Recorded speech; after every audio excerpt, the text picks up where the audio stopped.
नमस्कार, मैं हूं मीनू चतुर्वेदी। इंडिया चेक में आपका स्वागत है।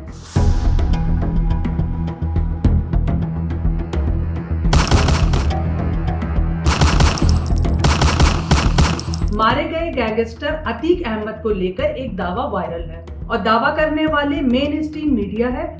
दावे में कहा गया है कि साल 2008 में अतीक अहमद ने मनमोहन सिंह की सरकार को बचाने के लिए संसद में वोट किया था।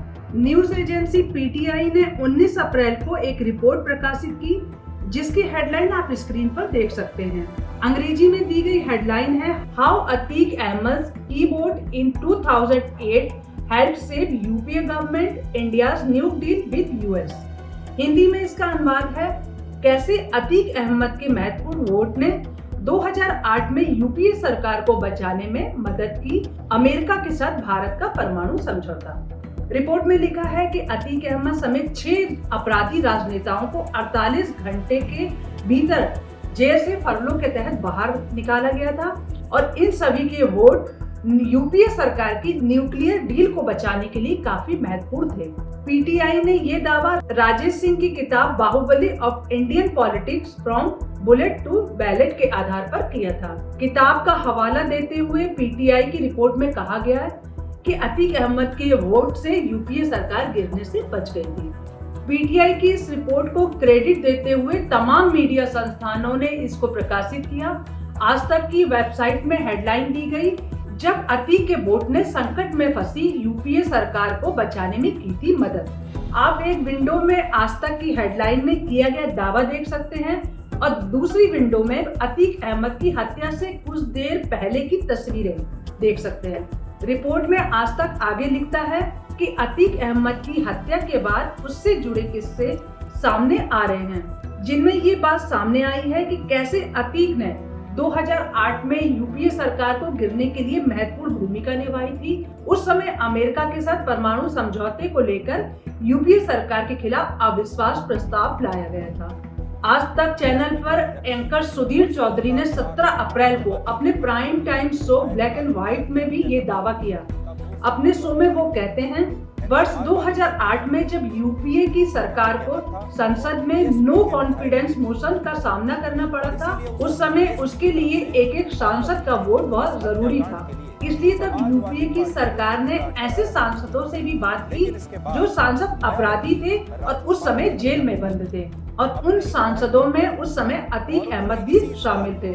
उस समय अतीक अहमद फरलो लेकर, यानी कि जेल से कुछ दिन की छुट्टी लेकर बाकायदा संसद में आकर यूपीए के पक्ष में वोट डालने आया था, जिससे पता चलता है कि कांग्रेस पार्टी ने भी एक समय में अतीक अहमद की सेवाओं का पूरा फायदा उठाया और उसकी सेवाएं ली। सुधीर चौधरी को आप यहाँ सुन सकते हैं।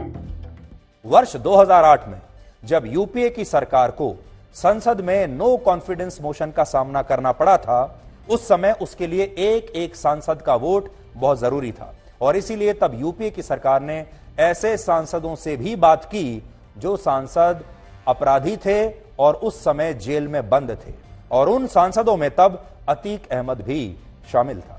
इसी तरह एनडीटीवी, एबीपी, जनसत्ता, अमर उजाला, दैनिक जागरण ने भी पीटीआई की इस रिपोर्ट को पब्लिश किया। दावा किया कि अतीक अहमद ने यूपीए सरकार की मदद की थी। इस दावे की सच्चाई को जानने के लिए हमने कुछ कीवर्ड्स को गूगल पर सर्च किया। इस दौरान हमें जुलाई 2008 में प्रकाशित हिंदुस्तान टाइम्स और इंडिया टुडे की कुछ रिपोर्ट्स मिली। इसमें बताया गया है कि 2008 में तत्कालीन यूपीए सरकार द्वारा लोकसभा में लाए गए विश्वास प्रस्ताव के पक्ष में मतदान करने के लिए व्हिप की अवहेलना करने पर समाजवादी पार्टी ने अपने 6 सांसदों को पार्टी से निष्कासित कर दिया था। इंडिया टुडे की रिपोर्ट के मुताबिक निष्कासित किए गए सांसदों ने विश्वास प्रस्ताव के दौरान कांग्रेस के नेतृत्व वाली यूपीए सरकार के खिलाफ क्रॉस वोटिंग की थी। पार्टी से निकाले गए सांसदों में जयप्रकाश, एसपी सिंह बघेल, राजनारायण बुदोलिया, अफजाल अंसारी, अतीक अहमद और मुनव्वर हुसैन शामिल थे। इंडियन एक्सप्रेस की आर्काइव रिपोर्ट भी यही जानकारी देती है। हमने लोकसभा की वेबसाइट पर उपलब्ध रिपोर्ट देखी, जिसमें हमें 22 जुलाई 2008 को सदन में विश्वास प्रस्ताव पर हुई वोटिंग के डिटेल मिले। यहाँ उपलब्ध एक PDF फाइल को खोलने पर हमें प्रस्ताव के पक्ष और विपक्ष में मतदान करने वाले नामों की सूची मिलेगी। डॉक्यूमेंट में पृष्ठ संख्या 112 पर विश्वास प्रस्ताव के खिलाफ मतदान करने वाले 10 सांसदों में अतीक अहमद का नाम भी शामिल है। अतीक अहमद का नाम डॉक्यूमेंट में नोस लिस्ट में यानी विश्वास प्रस्ताव के खिलाफ मतदान करने वालों में शामिल है। अतीक समाजवादी पार्टी के उन 6 सांसदों में शामिल थे जिनको व्हिप का उल्लंघन करने पर पार्टी से निष्कासित कर दिया गया था। वहीं यूपीए सरकार ने 2 दिन की बहस के बाद 275 मतों के साथ प्रस्ताव जीता, जबकि 256 सांसदों ने इसके खिलाफ मतदान किया। 19 अप्रैल को टाइम्स ऑफ इंडिया ने एक रिपोर्ट प्रकाशित की जिसमें बताया कि कैसे गैंगस्टर अतीक अहमद एक दलबदलू थे जिन्होंने अपने करीबी समाजवादी नेता मुलायम सिंह यादव को 2008 में 22 जुलाई को अमेरिका के साथ परमाणु समझौते के मुद्दे पर यूपीए सरकार के खिलाफ वोट करके धोखा दे दिया था। रिपोर्ट में बताया गया कि तब अतीक हत्या के एक मामले में मैनपुरी जेल में बंद थे। अदालत के आदेश पर उन्हें कड़ी सुरक्षा के बीच संसद में 2 दिवसीय विशेष सत्र में भाग लेने के लिए दिल्ली लाया गया ताकि वे विश्वास मत में भाग ले सकें। पार्टी के व्हिप के बावजूद उन्होंने प्रस्ताव के खिलाफ मतदान किया। समाजवादी पार्टी के 39 सांसदों में से 6 ने सरकार के खिलाफ मतदान किया था।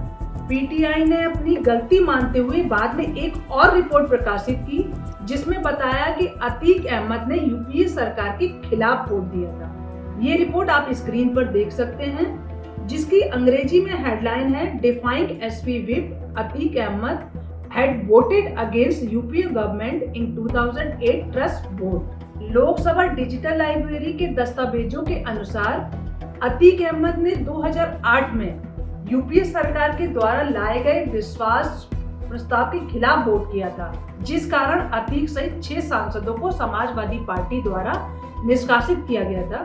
अतीक अहमद के यूपीए सरकार के पक्ष में वोट करने का मीडिया संस्थानों का दावा गलत और बेबुनियाद है। अभी हम आपको हफ्ते में एक ही वीडियो दिखा रहे हैं। जैसे जैसे हमको आपका सहयोग मिलेगा हम वीडियोस की संख्या बढ़ा देंगे। अगर आपको इंडिया चेक अच्छा लग रहा है तो इसको सब्सक्राइब करिए। धन्यवाद।